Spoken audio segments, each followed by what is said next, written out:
bing 2, bing 3, bing 4, bing 5, bing 6, bing 7, bing 8, bing 9, 19,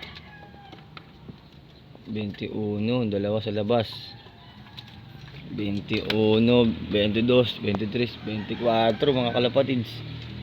May karami-ramihan pa yung mga ibon natin, 24 pa. So ayun yung YB natin, inag-aaral na natin sa trapdoor. Ayun, pumasok na mga kalapatids. Pumasok na yung hen. Ay, pumasok na yung barako pala mga kalapatids. Yung hen pala yung naiwan ito. So bali binibilad ko sila mga kalapatids.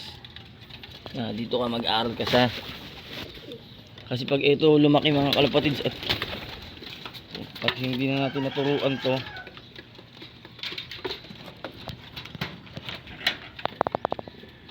mahihirapan tayo mga kalapatids. So bali lumabas na naman yung dalawang pasaway, yung blue bar at si negro.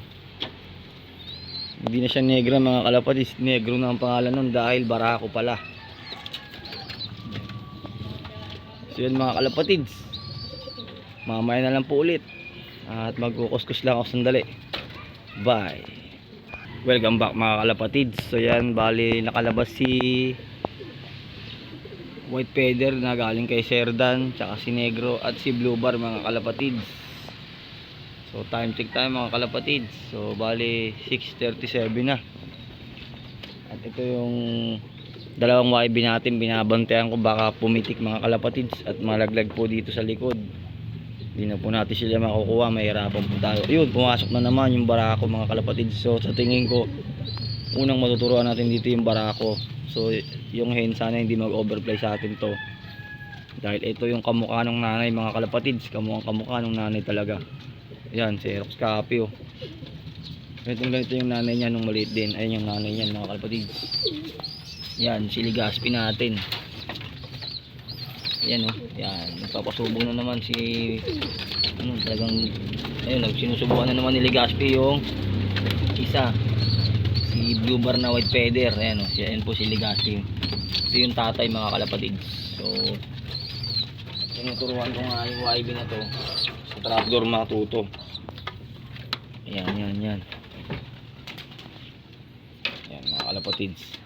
Papasok na naman ulit yan dahil papasubo nga.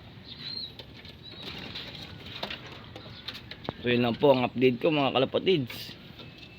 sa ating mga ibon. So pasensya na talaga, medyo matumal yung video natin dahil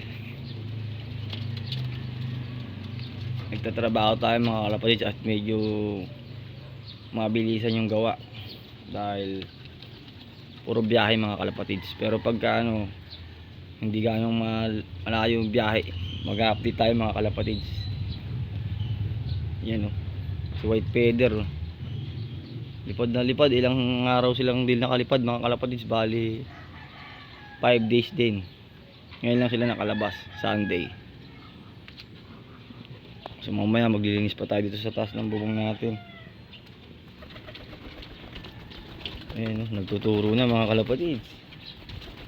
Kailangan matuto silang magaganyan. Ayan ang gaganda parang Johnson relax Yan lang pong update ko mga kalapatids sa ating mga alagang kalapate. Yan, maraming salamat po sa patuloy na panonood at suporta kay Red Chick Loop at pag-comment. Happy flying po sa lahat. Keep safe at God bless. Bye. Uy, kakaibang ibon to. Uy, mga ano to kakatil, nakawala. Kakatil yun. Yung lovebird na may palong. Grabe with feather Okay din natin.